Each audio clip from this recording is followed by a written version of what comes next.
صلاح الدین ایوبی انتظامی کاموں اور نئی فوج تیار کرنے میں مصروف رہا کہ ناجی کی دعوت قبول کرنے کا وقت نہ نکال سکا۔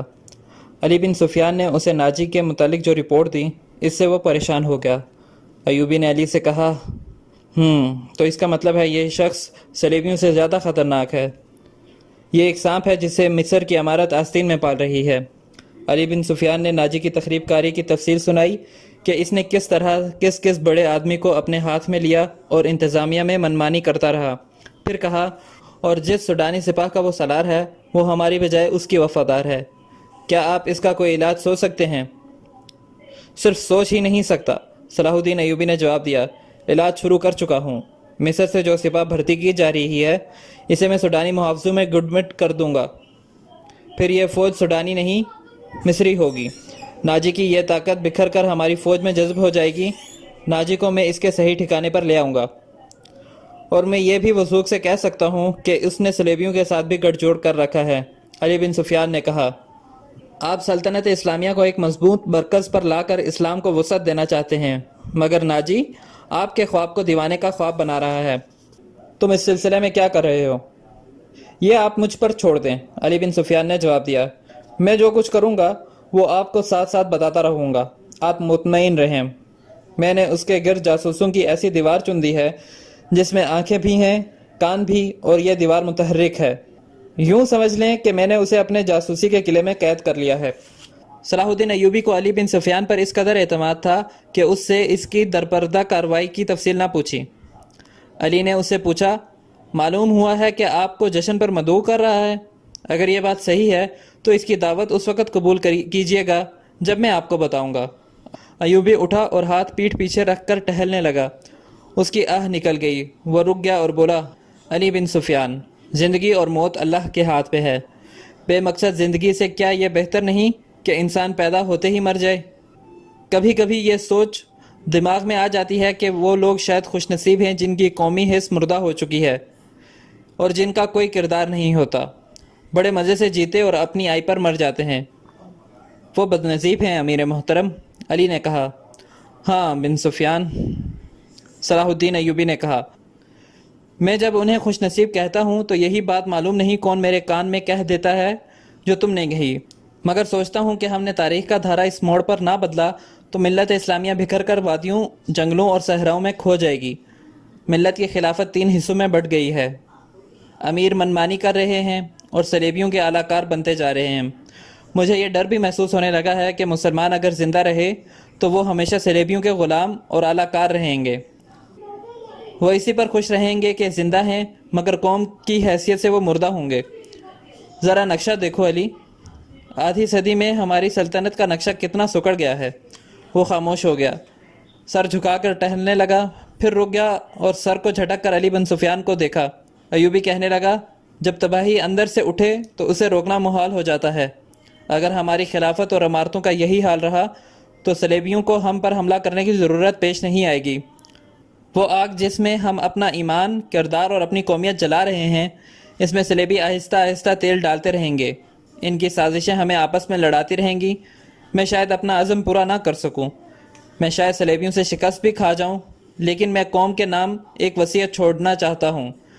وہ یہ ہے کہ کسی غیر مسلم پر کبھی بھروسہ نہ کرنا۔ ان کے خلاف لڑنا ہے تو لڑ کر مر جانا، کسی غیر مسلم کے ساتھ کبھی سمجھوتا اور معاہدہ نہ کرنا۔ آپ کا لہجہ بتا رہا ہے جیسے آپ اپنے عزم سے مایوس ہو گئے ہیں، علی بن سفیان نے کہا۔ مایوس نہیں، صلاح الدین ایوبی نے کہا، جذباتی علی، جذباتی۔ میرا ایک حکم متعلقہ شعبے تک پہنچا دو، بھرتی تیز کرو اور کوشش کرو کہ فوج کے لیے زیادہ سے زیادہ ایسے آدمی رکھو جو جنگ کا تجربہ حاصل کر چکے ہوں۔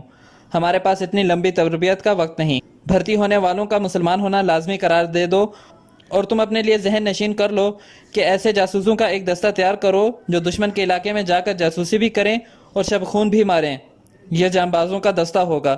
انہیں خصوصی تربیت دو، ان میں یہ صفات پیدا کرو کہ اونٹ کی طرح زیادہ سے زیادہ عرصہ پیاس برداشت کر سکیں، ان کی نظریں عقاب کی طرح تیز ہوں، ان میں صحرائی لومڑی کی مکاری ہو، اور وہ دشمن پر چیتے کی طرح جھپٹنے کی مہارت، دلیری اور طاقت کے مالک ہوں۔ ان میں شراب، حشیش وغیرہ کی عادت نہ ہو اور عورت کے لیے وہ برف کی طرح یخ ہوں۔ بھرتی تیز کر دو بن سفیان، اور یاد رکھو میں ہجوم کا کاہل نہیں۔ مجھے لڑنے والوں کی ضرورت ہے، خواہ تعداد تھوڑی ہی ہو، ان میں قومی جذبہ ہو اور میرے عزم کو سمجھتے ہوں، کسی کے دل میں یہ شبہ نہ ہو کہ اسے کیوں لڑایا جا رہا ہے۔ اگلے 10 دنوں میں 1000 ہاتھ تربیت یافتہ سپاہی امارت مصر کی فوج میں آ گئے، اور ان 10 دنوں میں ناجی نے زکوئی کو ٹریننگ دے دی کہ وہ صلاح الدین ایوبی کو کون کون سے طریقے سے اپنے حسن کے جال میں پھانس کر اس کی شخصیت اور اس کے کردار کو کمزور کر سکتی ہے۔ ناجی کے ہمراز دوستوں نے زکوئی کو دیکھا تو انہوں نے بلا خوف و تردد کہا کہ اس لڑکی کو مصر کے فرعون دیکھ لیتے تو خدائی کے دعوے سے دستبردار ہو جاتے۔ ناجی کا جاسوسی کا اپنا نظام تھا، بہت تیز اور دلیر۔ وہ معلوم کر چکا تھا کہ علی بن سفیان صلاح الدین ایوبی کا خصوصی مشیر ہے اور عرب کا معنی ہوا سراغ رساں ہے۔ اس نے علی کے پیچھے اپنے جاسوس چھوڑ دیے تھے اور اس نے علی کو قتل کرا دینے کا منصوبہ بھی بنا لیا تھا۔ زکوئی کو ناجی نے صلاح الدین ایوبی کو اپنے دام میں پھانسنے کے لیے تیار کیا تھا، لیکن وہ محسوس نہ کر سکا کہ مراکش کی رہنے والی یہ لڑکی اس کے اپنے اعصاب پر سوار ہو گئی ہے۔ وہ صرف شکل و صورت کی ہی دلکش نہیں تھی، اس کی باتوں میں ایسا جادو تھا کہ ناجی اسے پاس بٹھا کر اس کے ساتھ باتیں ہی کرتا رہتا تھا۔ اس نے ان 2 ناچنے گانے والی لڑکیوں سے نگاہیں پھیر لی تھی جو اس کی منظور نظر تھی۔ 3-4 راتوں سے اس نے ان لڑکیوں کو اپنے کمرے میں نہیں بلایا تھا۔ ناجی سونے کے انڈے دینے والی مرغی تھی جو ان کے قبضے سے نکل کر زکوئی کی آغوش میں انڈے دینے لگی تھی۔ انہوں نے زکوئی کو راستے سے ہٹانے کی ترکیبیں سوچنی شروع کر دی۔ وہ آخر اس نتیجے پر پہنچی کہ اسے قتل کرا دیا جائے، مگر اسے قتل کرانا ممکن نظر نہیں آتا تھا، کیونکہ ناجی نے اسے وہ جو کمرہ دے رکھا تھا اس پر 2 محافظوں کا پہرا رہتا تھا۔ اس کے علاوہ یہ دونوں لڑکیاں اس مکان سے بلا اجازت باہر نہیں جا سکتی تھی جو ناجی نے انہیں دے رکھا تھا۔ انہوں نے حرم کی خادمہ عورتوں میں سے ایک کو اعتماد میں لینا شروع کر دیا۔ وہ اس کے ہاتھوں زکوئی کو زہر دینا چاہتی تھی۔ علی بن سفیان نے صلاح الدین ایوبی کا محافظ دستہ بدل دیا۔ یہ سب امیر مصر وائسرائے کے پرانے باڈی گارڈز تھے۔ ان کی جگہ اس نے ان سپاہیوں میں سے باڈی گارڈ کا دستہ تیار کیا جو نئی بھرتی میں آئے تھے۔ یہ جام بازوں کا منتخب دستہ تھا جو سپاہ گری میں بھی طاق تھا اور جذبے کے لحاظ سے اس کا ہر سپاہی مرد حر تھا۔ ناجی کو یہ تبدیلی بالکل پسند نہ تھی، لیکن اس نے صلاح الدین ایوبی کے سامنے اس تبدیلی کی بے حد تعریف کی اور اس کے ساتھ ہی درخواست کی کہ صلاح الدین ایوبی اس کی دعوت قبول کر لے۔ ایوبی نے اسے جواب دیا کہ وہ 1 دن میں اسے بتائے گا کہ وہ کب دعوت قبول کر سکے گا۔ اس کے جانے کے بعد صلاح الدین ایوبی نے علی بن سفیان سے مشورہ لیا کہ وہ دعوت پر کب جائے۔ علی نے اسے مشورہ دیا کہ وہ کسی بھی روز دعوت قبول کر لے۔ دوسرے ہی دن صلاح الدین ایوبی نے ناجی کو بتایا کہ وہ کسی بھی رات دعوت پر آ سکتا ہے۔ ناجی نے 3 روز بعد کی دعوت دی اور بتایا کہ یہ دعوت کم اور جشن زیادہ ہوگا، اور یہ جشن شہر سے دور صحرا میں مشعلوں کی روشنی میں منایا جائے گا۔ ناچ گانے کا انتظام ہوگا، باڈی گارڈز کے گھڑ سوار اپنے کرتب دکھائیں گے، شمشیر زنی اور بغیر ہتھیاروں کی لڑائی کے مقابلے بھی ہوں گے، اور صلاح الدین ایوبی کو رات وہیں قیام کرایا جائے گا۔ رہائش کے لیے خیمے نصب ہوں گے۔ صلاح الدین ایوبی پروگرام کی تفصیل سنتا رہا، اس نے ناچ گانے پر بھی اعتراض نہ کیا۔ ناجی نے ڈرتے جھجکتے کہا، فوج کے بیشتر سپاہی جو مسلمان نہیں یا ابھی جو نیم مسلمان ہیں کبھی کبھی شراب پیتے ہیں۔ وہ شراب کے عادی نہیں، وہ اجازت چاہتے ہیں کہ جشن میں انہیں شراب پینے کی اجازت دی جائے۔ آپ ان کے کمانڈر ہیں، صلاح الدین ایوبی نے کہا، آپ چاہیں تو انہیں اجازت دے دیں، نہ دینا چاہیں تو میں آپ پر اپنا حکم نہیں چلاؤں گا۔ امیر مصر کا اقبال بلند ہو، ناجی نے غلاموں کی طرح کہا، میں کون ہوتا ہوں اس کام کی اجازت دینے والا جس کو آپ سخت ناپسند کرتے ہیں؟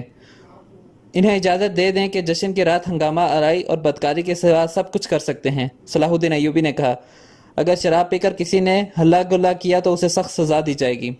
یہ خبر جب صلاح الدین ایوبی کے سٹاف تک پہنچی کہ ناجی صلاح الدین ایوبی کے اعزاز میں جو جشن منعقد کر رہا ہے اس میں ناچ گانا ہوگا اور شراب بھی پی جائے گی، اور صلاح الدین ایوبی نے اس جشن کی دعوت ان خرافات کے باوجود قبول کر لی ہے، تو سب حیرت سے ایک دوسرے کا منہ دیکھنے لگے۔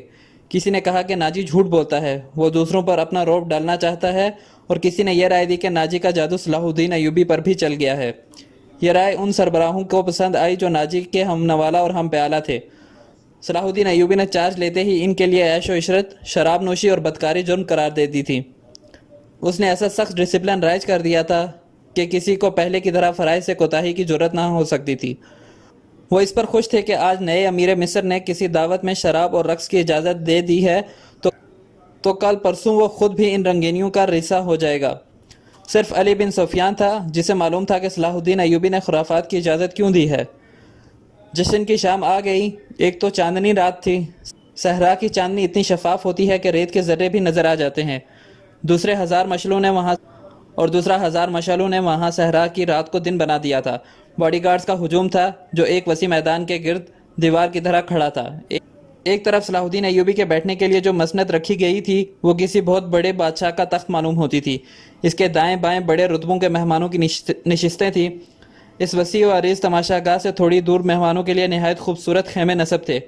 ان سے ہٹ کر ایک بڑا خیمہ صلاح الدین ایوبی کے لیے نصب کیا گیا تھا جہاں اسے رات بسر کرنی تھی۔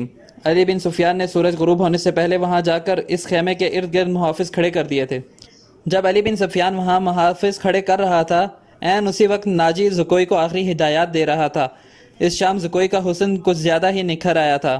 اس کے جسم سے ایسے عطر کی بھینی بھینی بو اٹھ رہی تھی جس میں سحر کا تاثر تھا۔ اس نے بال اوریاں کندھوں پر پھیلا دیے تھے۔ اس کا لباس اس قدر باریک تھا کہ اس کے جسم کے تمام نشیب و فراز صاف نظر آ رہے تھے۔ اس کے ہونٹوں پر قدرتی تبسم اد کھلی کلی کی مانند تھا۔ ناجی نے اسے سر سے پاؤں تک دیکھا اور کہا، صلاح الدین ایوبی پر تمہارے جسمانی حسن کا شاید اثر نہ ہو، اپنی زبان استعمال کرنا۔ وہ سبق بھولنا نہیں جو میں نے اتنے دنوں سے تمہیں پڑھایا ہے، اور یہ بھی نہ بھولنا کہ اس کے پاس جا کر اس کی لونڈی نہ بن جانا، انجیر کا وہ پھول بن جانا جو درخت کی چوٹی پر نظر آتا ہے مگر درخت پر چڑھ کر دیکھو تو غائب ہو جاتا ہے۔ اسے اپنے قدموں میں بٹھا لینا، میں تمہیں یقین دلاتا ہوں کہ تم اس پتھر کو پانی میں تبدیل کر لو گی۔ اسی سرزمین میں کلوپترا نے سیزر جیسے مرد آہن کو اپنے حسن و جوانی سے پگھلا کر مصر کی ریت میں بہا دیا تھا۔ کلوپترا تم سے زیادہ خوبصورت نہیں تھی۔ میں نے تمہیں جو سبق دیے ہیں وہ کلوپترا کی چالیں تھیں۔ عورت کی یہ چالیں کبھی ناکام نہیں ہو سکتیں۔ زکوئی مسکرا رہی تھی اور بڑے غور سے سن رہی تھی۔ مصر کی ریت نے ایک اور کلوپترا کو حسین ناگن کی طرح جنم دیا ہے۔ مصر کی تاریخ اپنے آپ کو دہرانے والی تھی۔ سورج غروب ہو گیا تو مشعلیں جل اٹھی۔ صلاح الدین ایوبی گھوڑے پر سوار آ گیا۔ اس کے دائیں بائیں آگے اور پیچھے ان محافظوں کے گھوڑے تھے جو علی بن سفیان نے منتخب کیے تھے۔ اسی دستے میں سے اس نے 10 محافظ آج شام پہلے ہی یہاں لا کر صلاح الدین ایوبی کے خیمے کے گرد کھڑے کر دیے تھے۔ سازوں نے دف کی آواز پر استقبالی دھن بجائی اور صحرا امیر صلاح الدین ایوبی زندہ باد کے نعروں سے گونج اٹھا۔ ناجی نے آگے بڑھ کر استقبال کیا اور کہا، آپ کے جانثار عظمت اسلام کے پاسبان آپ کو بصر و چشم خوش آمدید کہتے ہیں۔ ان کی بے تابیاں اور بے قراریاں دیکھیے، آپ کے اشارے پر کٹ مریں گے۔ اور جو خوشامد کے لیے اسے جتنا الفاظ یاد آئے اس نے کہہ ڈالے۔ جو ہی صلاح الدین ایوبی اپنی شاہانہ نشست پر بیٹھا، سر پٹ دوڑتے گھوڑوں کی ٹاپوں کی آوازیں سنائی دیں۔ گھوڑے جب مشعلوں کی روشنی میں آئے تو سب نے دیکھا کہ 4 گھوڑے دائیں اور 4 گھوڑے بائیں دوڑتے آ رہے ہیں۔ ہر ایک پر ایک ایک سوار تھا۔ ان کے پاس ہتھیار نہیں تھے، وہ سب ایک دوسرے کے آمنے سامنے آ رہے تھے۔ صاف ظاہر تھا کہ وہ ٹکرا جائیں گے۔ کسی کو معلوم نہیں تھا کہ وہ کیا کر رہے ہیں۔ وہ ایک دوسرے کے قریب آئے تو دونوں فریقوں کے سوار قابو میں پاؤں جما کر کھڑے ہو گئے۔ پھر انہوں نے لگامیں ایک ہاتھ میں تھام کر دوسرے بازو پھیلا دیے۔ دونوں اطراف کے گھوڑے بالکل آمنے سامنے آ گئے اور سواروں کی دونوں پارٹیاں ایک دوسرے سے الجھ گئیں۔ سواروں نے ایک دوسرے کو پکڑنے اور گھوڑے سے گرانے کی کوشش کی۔ جب گھوڑے آگے نکل گئے تو 2 سوار جو گھوڑوں سے گر پڑے تھے ریت پر کلابازیاں کھا رہے تھے۔ ایک طرف کے ایک سوار نے دوسری طرف کے ایک سوار کو ایک بازو میں جکڑ کر اسے گھوڑے سے اٹھا لیا تھا اور اسے اپنے گھوڑے پر ڈال کر لے جا رہا تھا۔ ہجوم نے اس قدر شور بپا کیا کہ اپنی آواز اپنے آپ کو بھی نہیں سنائی دیتی تھی۔ یہ سوار اندھیرے میں غائب ہوئے تو دونوں اطراف سے 4 اور گھوڑے آئے اور اسی طرح کا مقابلہ ہوا۔ اس طرح 8 مقابلے ہوئے اور اس کے بعد شتر سوار آئے۔ پھر گھڑ سواروں اور شتر سواروں نے سواری کے متعدد کرتب دکھائے۔ اس کے بعد تیغ و زنی اور بغیر ہتھیار کی لڑائی کے مظاہرے ہوئے جن میں کئی ایک سپاہی زخمی بھی ہو گئے۔ صلاح الدین ایوبی شجاعت اور بے خوفی کے ان مظاہروں اور مقابلوں میں جذب ہو کے رہ گیا تھا۔ اسے ایسی ہی بہادر فوج کی ضرورت تھی۔ اس نے علی بن سفیان کے کان میں کہا، اگر اس فوج میں اسلامی جذبہ بھی ہو تو میں صرف اسی فوج سے صلیبیوں کو گھٹنے پر بٹھا سکتا ہوں۔ علی بن سفیان نے وہی مشورہ دیا جو پہلے بھی دے چکا تھا۔ اس نے کہا، اگر ناجی سے کمان لے لی جائے تو جذبہ بھی پیدا ہو جائے گا۔ مگر صلاح الدین ایوبی ناجی جیسے ذہین اور تجربہ کار سالار کو سبکدوش کرنے کے بجائے سدھار کر راہ حق پر لانا چاہتا تھا۔ وہ اس جشن میں اپنی آنکھوں سے یہی دیکھنے آیا تھا کہ یہ فوج کردار کے لحاظ سے کیسی ہے۔ اسے ناجی کی اس درخواست سے ہی مایوسی ہو گئی تھی کہ اس کے سپاہی اور کماندار شراب پینا چاہتے ہیں اور ناچ گانا بھی ہوگا۔ صلاح الدین ایوبی نے اس درخواست کو اس وجہ سے منظور کر لیا تھا کہ وہ یہ دیکھنا چاہتا تھا کہ یہ لشکر کس حد تک عیش و عشرت میں ڈوبا ہوا ہے۔ بہادری، شاہ سواری اور تیغ زنی وغیرہ کے مظاہروں اور مقابلوں میں تو یہ فوج عسکری اور جنگی معیار پر پورا اترتی تھی، مگر جب کھانے کا وقت آیا تو یہ فوج بدتمیزیوں اور ہنگامہ پرور لوگوں کا ہجوم بن گئی تھی۔ کھانے کا انتظام وسیع و عریض میدان میں کیا گیا تھا۔ ایک طرف فوج کے کم و بیش 2000 آدمیوں کے لیے کھانا چنا گیا تھا اور ان سے ذرا دور صلاح الدین ایوبی اور دیگر بڑے مہمانوں کے کھانے کا انتظام تھا۔ سینکڑوں سالم دمبے اور بکرے، اونٹوں کی سالم رانیں اور ہزاروں مرغ روسٹ کیے گئے تھے۔ دیگر لوازمات کا کوئی شمار نہ تھا اور سپاہیوں کے سامنے شراب کے چھوٹے چھوٹے مشکیزیں اور سراہیاں رکھ دی گئی تھیں۔ سپاہی کھانے اور شراب پر ٹوٹ پڑے، گھٹا گھٹ شراب چڑھانے لگے اور مار کے آرائی ہونے لگی۔ صلاح الدین ایوبی یہ منظر دیکھ رہا تھا اور خاموش تھا۔ اس کے چہرے پر کوئی ایسا تاثر نہیں تھا جو یہ ظاہر کرتا کہ وہ کیا سوچ رہا ہے۔ اس نے ناجی سے صرف اتنا پوچھا، 50,000 فوج میں سے آپ نے یہ سپاہی دعوت کے لیے کس طرح منتخب کیے تھے؟ کیا یہ آپ کے بدترین سپاہی ہیں؟ نہیں امیر مصر، ناجی نے غلامانہ لہجے میں کہا، یہ 2000 عسکری میرے بہترین آدمی ہیں۔ آپ نے ان کے مظاہرے دیکھے ہیں، ان کی بہادری دیکھی ہے۔ میدان جنگ میں یہ جس جاں بازی کا مظاہرہ کریں گے وہ آپ کو حیران کر دے گا۔ آپ ان کی بدتمیزی کو نہ دیکھیں، یہ آپ کے ایک اشارے پر جان قربان کر دیں گے۔ میں انہیں کبھی کبھی کھلی چھٹی دے دیا کرتا ہوں تاکہ مرنے سے پہلے دنیائے رنگ و بو سے پورا لطف اٹھا لیں۔ صلاح الدین ایوبی نے اس استدلال کے جواب میں کچھ بھی نہ کہا۔ ناجی جب دوسرے مہمانوں کی طرف متوجہ ہوا تو صلاح الدین ایوبی نے علی بن سفیان سے کہا، میں جو دیکھنا چاہتا تھا وہ دیکھ لیا ہے۔ یہ سوڈانی عسکری شراب اور ہنگامہ آرائی کے عادی ہیں۔ تم کہتے ہو کہ ان میں جذبہ نہیں، میں دیکھ رہا ہوں کہ ان میں کردار بھی نہیں۔ اس فوج کو اگر تم میدان جنگ میں لے گئے تو یہ لڑنے کے بجائے اپنی جان بچانے کی فکر کرے گی اور مال غنیمت لوٹے گی اور مفتوح کی عورتوں کے ساتھ وحشیانہ سلوک کرے گی۔ کہ آپ نے مختلف خطوں سے جو فوج تیار کی ہے انہیں ناجی کے اس 50,000 سوڈانی لشکر میں مدغم کر دیا جائے۔ برے سپاہی اچھے سپاہیوں کے ساتھ مل جل کر اپنی عادتیں بدل دیا کرتے ہیں۔ صلاح الدین ایوبی مسکرایا اور علی سے کہا، تم یقیناً میرے دل کا راز جانتے ہو۔ میرا منصوبہ یہی ہے جو میں ابھی تمہیں نہیں بتانا چاہتا تھا، کسی سے اس کا ذکر نہ کرنا۔ علی بن سفیان میں یہی وصف تھا کہ وہ دوسروں کے دلوں کے راز جان لیتا تھا اور غیر معمولی طور پر ذہین تھا۔ وہ کچھ اور کہنے ہی لگا تھا کہ ان کے سامنے کئی اور مشعلیں روشن ہو گئی۔ زمین پر بیش قیمت قالین بچھائے ہوئے تھے۔ شہنائیوں کا ایسا پرسوز نغمہ ابھرا کہ مہمانوں پر سناٹا طاری ہو گیا۔ ایک طرف سے ناچنے والیوں کی قطار نمودار ہوئی، 20 لڑکیاں ایسے باریک اور نقیش لباس میں ملبوس چلی آ رہی جس میں ان کے جسموں کا انگ انگ نظر آ رہا تھا۔ ہر ایک کا لباس باریک اور شانوں سے ٹخنوں تک لمبا تھا۔ ان کے بال کھلے ہوئے تھے اور اس ریشم کا حصہ نظر آتے تھے جس کا انہوں نے لباس پہن رکھا تھا۔ صحرا کی ہلکی ہلکی ہوا سے اور لڑکیوں کی چال سے یہ ڈھیلا ڈھالا لباس ہلتا تھا تو یوں لگتا تھا جیسے پھولدار پودوں کی ڈالیاں فضا میں تیر رہی ہوں۔ ہر ایک کے لباس کا رنگ جدا تھا، ہر ایک کی شکل و صورت ایک دوسرے سے مختلف تھی، لیکن حسن اور جسم کی لچک میں سب ایک جیسی تھی۔ ان کے مرمری بازو عریاں تھے، وہ چلی آ رہی تھی لیکن قدم اٹھتے نظر نہیں آ رہے تھے، وہ ہوا کی لہروں کی مانند آ رہی تھی۔ وہ نیم دائرے میں ہو کر رک گئیں، صلاح الدین ایوبی کی طرف منہ کر کے تعظیم کے لیے جھکیں۔ سب کے بال سرک کر شانوں پر آ گئے۔ سازندوں نے ان ریشمی بالوں اور جسموں کے جادو میں طلسم پیدا کر دیا۔ 2 سیاہ فام دیو ہیکل حبشی جن کی کمر کے گرد چیتوں کی کھالیں تھی، ایک بڑا سا ٹوکرا اٹھائے تیز تیز قدم چلتے نظر آ رہے تھے اور ٹوکرا لڑکیوں کے نیم دائرے کے سامنے رکھ دیا۔ ساز سپیروں کی بین کی دھن بجانے لگے، حبشی مست سانڈوں کی طرح پھنکارتے غائب ہو گئے۔ ٹوکرے میں سے ایک بہت بڑی کلی اوپر کو اٹھی اور پھول کی طرح کھل گئی۔ اس پھول میں سے ایک لڑکی کا چہرہ نمودار ہوا اور پھر وہ اوپر کو اٹھنے لگی، یوں لگتا تھا جیسے سرخ بادلوں میں سے چاند نکل رہا ہو۔ یہ لڑکی اس دنیا کی معلوم ہی نہیں ہوتی تھی اور اس کی مسکراہٹ بھی عرضی نہیں تھی۔ اس کے بالوں کی چمک میں مصر کی کسی لڑکی کی چمک نہیں لگتی تھی، اور جب لڑکی نے پھول کی چوڑی پتیوں میں سے باہر قدم رکھا تو اس کے جسم کی لچک نے تماشائیوں کو مسحور کر لیا۔ علی بن سفیان نے صلاح الدین ایوبی کی طرف دیکھا، اس کے ہونٹوں پر مسکراہٹ تھی۔ صلاح الدین ایوبی نے مسکرا کر اس کے کان میں کہا، مجھے توقع نہیں تھی کہ یہ اتنی خوبصورت ہوگی۔ ناجی نے صلاح الدین ایوبی کے پاس آ کر کہا، امیر مصر کا اقبال بلند ہو، اس لڑکی کا نام زکوئی ہے، اسے میں نے آپ کی خاطر سکندریہ سے بلایا ہے۔ یہ پیشہ ور رقاصہ نہیں اور یہ عصمت فروشی بھی نہیں کرتی، رقص سے اسے پیار ہے، شوقیہ ناچتی ہے، کسی محفل میں نہیں جاتی۔ میں اس کے باپ کو جانتا ہوں، ساحل پر مچھلیوں کا کاروبار کرتا ہے۔ یہ لڑکی آپ کی عقیدت مند ہے، آپ کو پیغمبر مانتی ہے۔ میں اتفاق سے اس کے گھر اس کے باپ سے ملنے گیا تو اس لڑکی نے استدعا کی کہ سنا ہے صلاح الدین ایوبی امیر مصر بن کے آئے ہیں، خدا کے نام پر مجھے ان سے ملوا دو۔ میرے پاس اپنی جان اور رقص کے سوا کچھ نہیں جو میں ان کی عظیم ہستی کے قدموں میں پیش کروں۔ قابل صد احترام امیر، میں نے آپ سے رقص و سرور کی اجازت اسی لیے مانگی تھی کہ اس لڑکی کو میں آپ کے حضور پیش کرنا چاہتا تھا۔ آپ نے اسے بتایا تھا کہ میں اپنے سامنے کسی لڑکی کو رقص اور عریانی کی حالت میں نہیں دیکھ سکتا۔ صلاح الدین ایوبی نے کہا، اور یہ لڑکیاں جنہیں آپ ملبوس لائے ہیں بالکل ننگی ہیں۔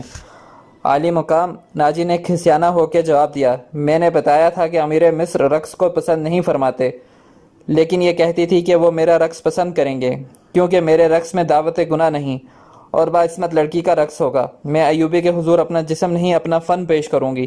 اگر میں مرد ہوتی تو ایوبی کی جان کی حفاظت کے لیے اس کے محافظ دستے میں شامل ہو جاتی۔ آپ کیا کہنا چاہتے ہیں؟ صلاح الدین ایوبی نے پوچھا۔ اس لڑکی کو اپنے پاس بلا کر اسے خراج تحسین پیش کروں کہ تم اپنے جسم کو ہزاروں مردوں کے سامنے عریاں کر کے بہت اچھا ناچتی ہو؟ اسے اس پر شاباش کہوں کہ اس نے مردوں کے جنسی جذبات بھڑکانے میں خوب مہارت حاصل کی ہے؟ نہیں امیر مصر، ناجی نے کہا، میں اسے اس وعدے پر یہاں لایا ہوں کہ آپ اسے شرف باریابی بخشیں گے۔ یہ بڑی دور سے اسی امید پر آئی۔ ذرا دیکھیے تو، اس کے رقص میں پیشہ وارانہ تاثر نہیں، خود سپردگی ہے۔ دیکھیے وہ آپ کو کیسے نظروں سے دیکھ رہی ہے۔ بے شک عبادت صرف اللہ کی جاتی ہے، لیکن یہ رقص کی اداؤں سے، عقیدت سے، مخمور نگاہوں سے آپ کی عبادت کر رہی ہے۔ تھوڑی سی دیر کے لیے آپ اسے اپنے خیمے میں آنے کی اجازت دے دیں۔ اسے مستقبل کی وہ ماں سمجھیں جس کی کوکھ سے اسلام کی پاسبانی کے لیے جانباز جنم لیں گے۔ یہ اپنے بچوں کو بڑے فخر سے بتایا کرے گی کہ میں صلاح الدین ایوبی سے تنہائی میں باتیں کرنے کا شرف حاصل کیا تھا۔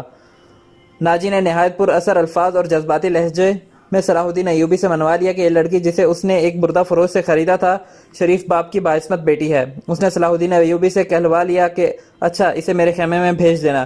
زکوئی نہایت آہستہ آہستہ جسم کو بل دیتی اور بار بار صلاح الدین ایوبی کی طرف مسکرا کر دیکھتی رہی۔ باقی لڑکیاں اس کے گرد تتلیوں کی طرح جیسے اڑ رہی ہوں۔ یہ اچھل کود والا رقص نہیں تھا۔ مشعلوں کی روشنی میں کبھی تو یوں لگتا جیسے ہلکے نیلے شفاف پانی میں جل پریاں تیر رہی ہوں، اور چاندنی کا اپنا ایک تاثر تھا۔ صلاح الدین ایوبی کے متعلق کوئی نہیں بتا سکتا تھا کہ وہ گمسم بیٹھا کیا سوچ رہا تھا۔ ناجی کے سپاہی جو شراب پی کر ہنگامہ برپا کر رہے تھے، وہ بھی جیسے مر گئے تھے۔ زمین اور آسمان پر وجہ طاری ہو گیا تھا۔ ناجی اپنی کامیابی پر بے حد مسرور تھا اور رات گزرتی جا رہی تھی۔